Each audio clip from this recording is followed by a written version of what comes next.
Buenos días con todos, nosotros somos el grupo número 8 y el día de hoy les vamos a hablar y a explicar sobre las maniobras. Bueno, como primer punto tenemos el signo de sobre que nos ayuda a poder verificar la movilidad de la columna vertebral lumbar. A continuación del signo nosotros vamos a explicar cómo se hace.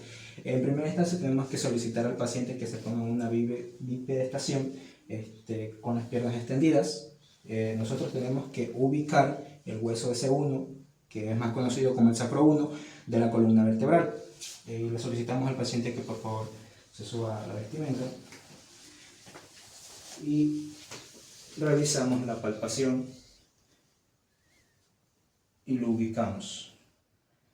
Marcamos y con la ayuda de una cinta métrica medimos 10 centímetros hacia arriba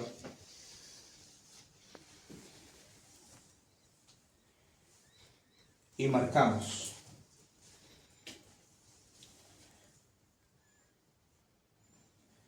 Bueno, a continuación se le solicita al paciente que por favor se incline la cabeza hacia adelante, todo lo que pueda, y procedemos a medir. Si la medida aumenta 5 centímetros más, significa que está bien. Y ahora, en el lado opuesto, solicitamos al paciente que contraiga espalda y medimos. Si la medida baja 2 centímetros, significa que el paciente se encuentra en correcto.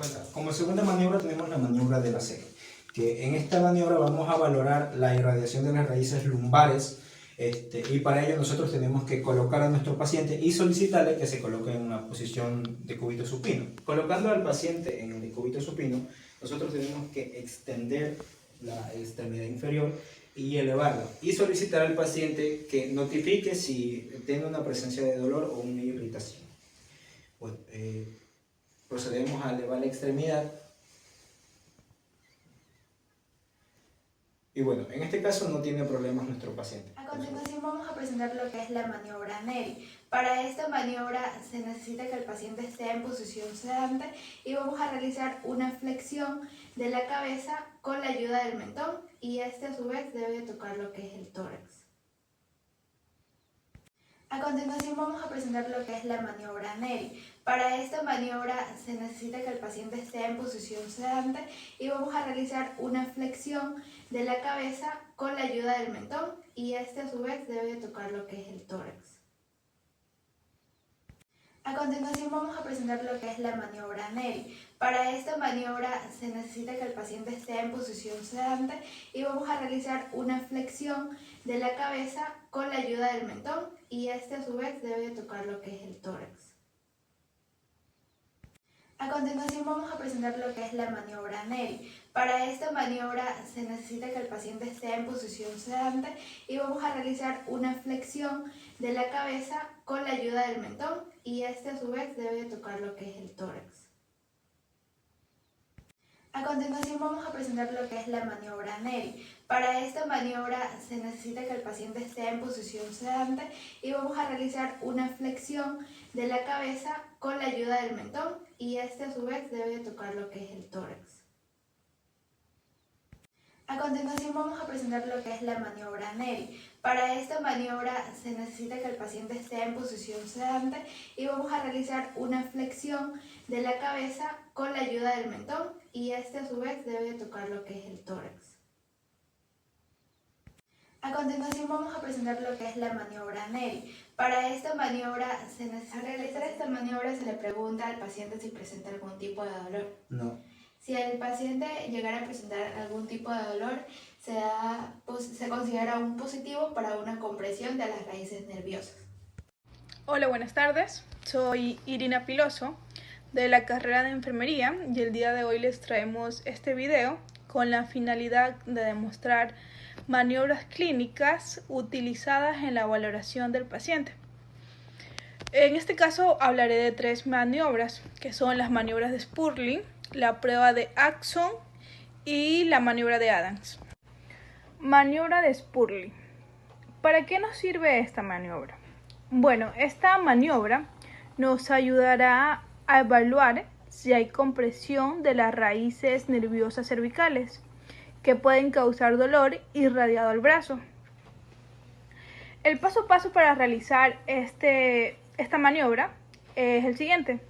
Se le pedirá al paciente que esté sentado con la espalda recta. Se le pide inclinar la cabeza hacia el lado afectado. Luego se le aplicará presión axial. Se observa si hay dolor irradiado o sensación de hormigueo en el brazo.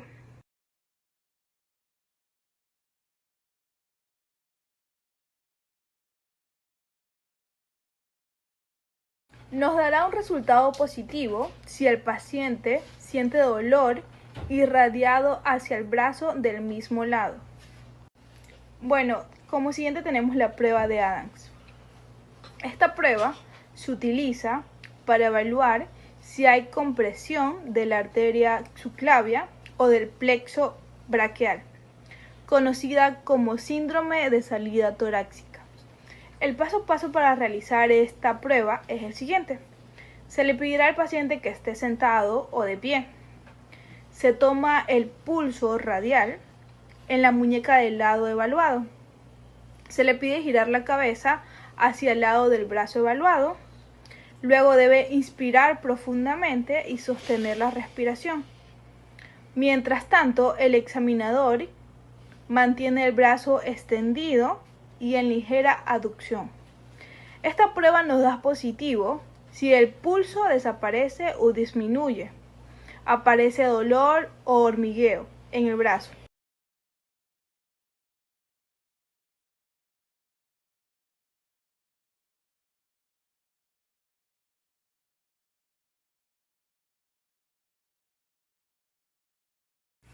Maniobra de Adams. Bueno, esta maniobra se utiliza para evaluar la presencia de escoliosis estructural, que es una curvatura anormal en la columna. El paso a paso para realizar esta maniobra es la siguiente. Se le pedirá al paciente que esté de pie con los pies juntos y las piernas rectas. Se le pide que se incline lentamente hacia adelante con los brazos colgados. El examinador observa desde atrás si hay una elevación o una simetría en la espalda, o sea, una jiba. Nos dará como resultado positivo la presencia de una jiba o asimetría en un lado, indica escoliosis estructural.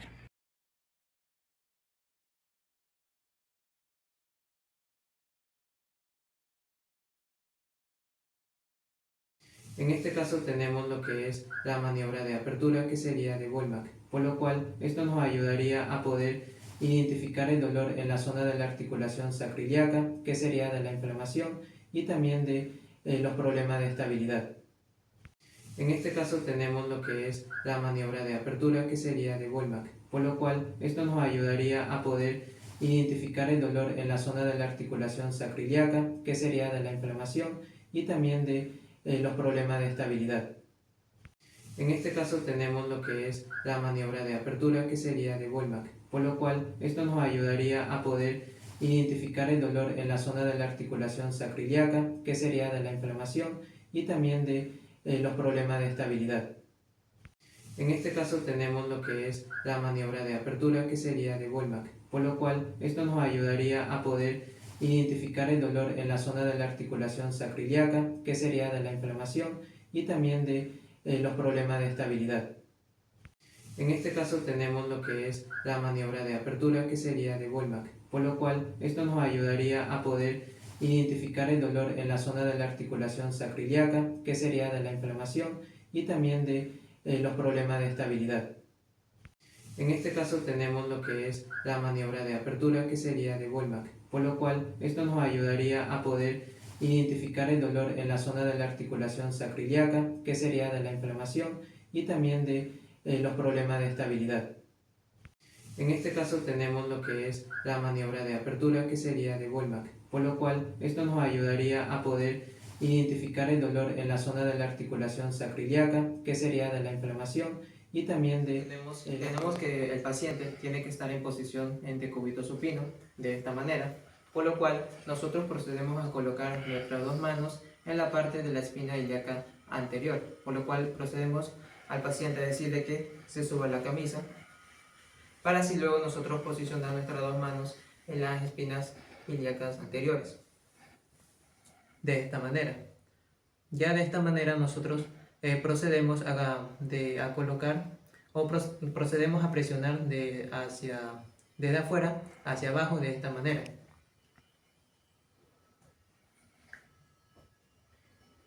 Y el paciente nos indicará si presente dolor en esa zona.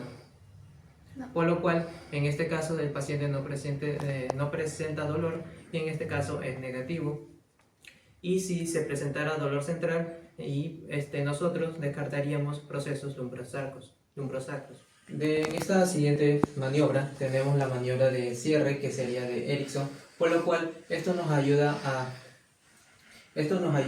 a poder identificar el dolor en la articulación, de igual manera en la articulación sacroiliaca, que es muy común en el dolor lumbar bajo. De esta manera procedemos a hacer el procedimiento, por el cual el paciente debe estar de igual manera en decúbito supino y le indicamos que se sube la camisa para poder colocar nuestras dos manos de igual manera en la parte, en las espinas laterales. Por lo cual, ya colocada nuestras dos manos en esta posición, procedemos a hacer un movimiento con las manos desde hacia adentro, de esta manera.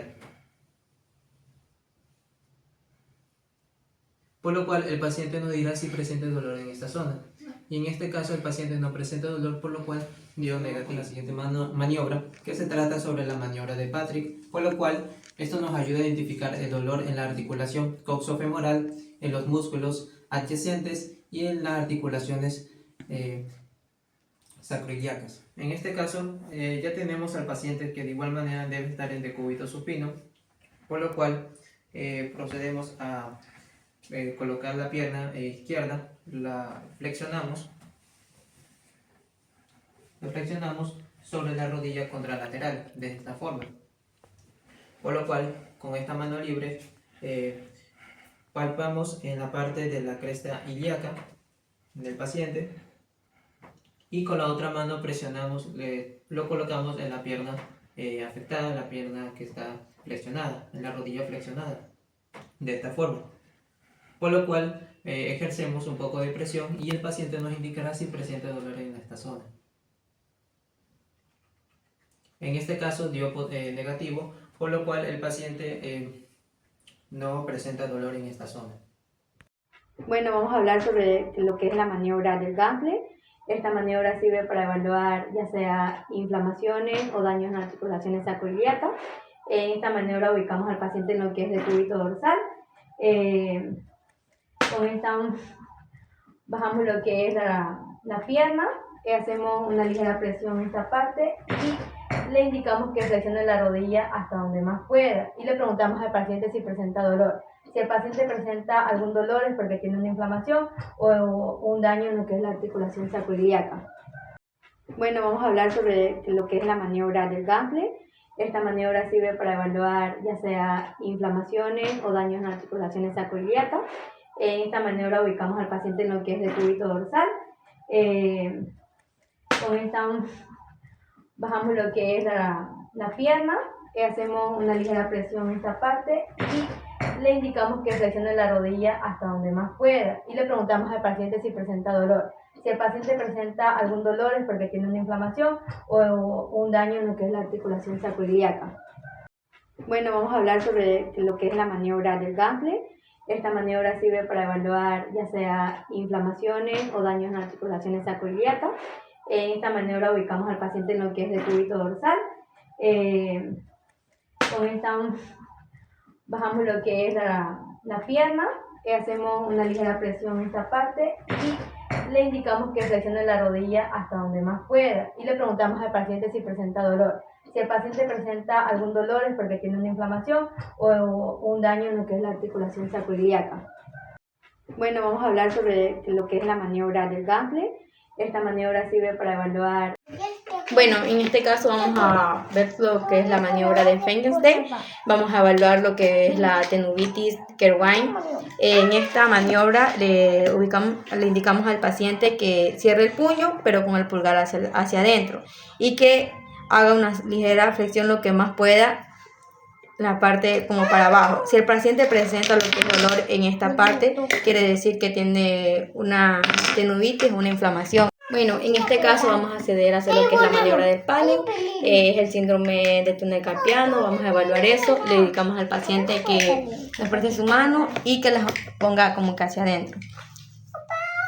Algo así, me parece. Si el paciente presenta lo que es dolor en esta parte de aquí, quiere decir que tiene una ligera inflamación, o si presenta aquí dolor en lo que es la parte de la muñeca.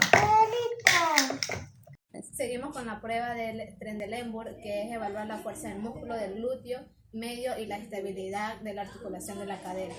El paciente se coloca de pie y se le pide que se mantenga con una sola pierna. El evaluador observa la pelvis desde la parte de aquí atrás. Si la pelvis del lado opuesto a la pierna que está en el apoyo indica debilidad del glúteo medio de la pierna del apoyo, puede ser un signo de disfunción de articulación coxofemoral o la lesión neuromuscular.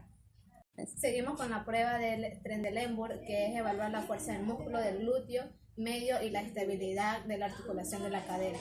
El paciente se coloca de pie y se le pide que se mantenga con una sola pierna. El evaluador observa la pelvis desde la parte de aquí atrás. Si la pelvis del lado opuesto a la pierna que está en el apoyo indica de... Continuamos con la maniobra de Tomás. El objetivo es detectar aquí la contractura del músculo psoas-ilíaco de los flexores de la cadera. El procedimiento es que el paciente se acuesta de cúbito supino sobre una camilla y se pone que lleve la rodilla al pecho manteniendo la otra extendida sobre la camilla. El evaluador observa la pierna extendida, que si la pierna extendida se eleva de plano, o sea, si se eleva así, no es normal. Y la otra flexiona sobre una constructura del psoas ilíaco del lado extendido. Prueba de cajón anterior o posterior. El objetivo es evaluar la integridad de los ligamentos cruzados de la rodilla. A continuación, el procedimiento. El paciente se coloca de decúbito supino con la rodilla flexionada a 90 grados y el pie apoyado. Nos sentamos encima del pie del paciente para estabilizarlo y se toma las manos tibias con ambas manos justo debajo de la rodilla. Se aplica con una fuerza hacia adelante para el cajón anterior o hacia atrás para el cajón posterior. En el cajón anterior, el movimiento excesivo hacia adelante de la tibia indica una lesión de ligamentos cruzados anterior. Y en el cajón posterior, el movimiento excesivo hacia atrás de la tibia indica una lesión de ligamentos cruzados posterior. Continuamos con la McMurray, que evalúa la presencia de un desgarro de menisco en la rodilla y un problema común en la articulación. Esta prueba, que incluye la flexión y extensión de la rodilla combinada con la rotación interna y externa de la tibia, buscando detectar dolor, chasquido o clic al mover la rodilla. El objetivo de la prueba es detectar lesiones de menisco medial o lateral. Primero, el paciente se acuesta boca arriba en decúbito supino.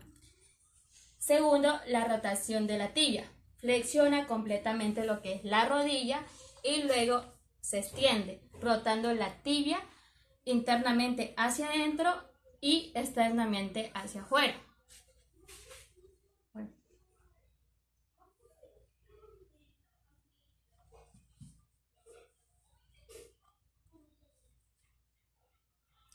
En sí, la búsqueda de este signo, lo que queremos buscar es el dolor o chasquidos o movimientos inusuales de la rodilla que indiquen una posible lesión de menisco. Continuamos con lo que es la maniobra de Moragas o de Moragas, que consiste en evaluar la indignidad o lesión del ligamento lateral externo de la rodilla. se realiza colocando el tobillo de la pierna a examinar sobre la rodilla puesta y ejerciendo aducción forzada al presionar la articulación afectada. A continuación, los procedimientos. El paciente debe estar en decúbito supino, acostado boca arriba, y la pierna a examinar debe estar en posición de 4, donde el talón de la pierna lesionada se apoya sobre la rodilla puesta. Se realiza una aducción forzada de la rodilla, presionando hacia abajo la articulación. Se palpea la lección del ligamento lateral externo para verificar su tensión y determinar si es extenso, poco extenso o ausente. En sí, evaluamos lo que es el grado de tensión de lección del ligamento lateral y se compara con la rodilla contralateral para identificar cualquier anormalidad. Continuamos con la prueba de Toxon o prueba de comprensión de la pantorrilla, que es una prueba utilizada para diagnosticar ruptura de tendón de Aquiles. Consiste en comprimir la pantorrilla del paciente con los pies sobrepasando el borde de la camilla y al observar vemos si hay flexión plantar del pie en una persona con un tendón de Aquiles intacto. Esta flexión ocurre al comprimir lo que es la pantorrilla. Si no hay flexión, puede indicar una ruptura. La realización de la prueba, el paciente se acuesta boca abajo con los pies colgando sobre la camilla. Comprimimos lo que es la pantorrilla y observa si el pie se flexiona hacia abajo, la flexión plantar, al comprimir la que es la pantorrilla. En la interpretación de resultado podemos decir que es positiva si no hay flexión plantar al comprimir la pantorrilla. La prueba es positiva y sugiere una ruptura del tendón de Aquiles. Y si es negativa, si hay flexión plantar, la prueba es negativa y sugiere que el tendón de Aquiles está intacto.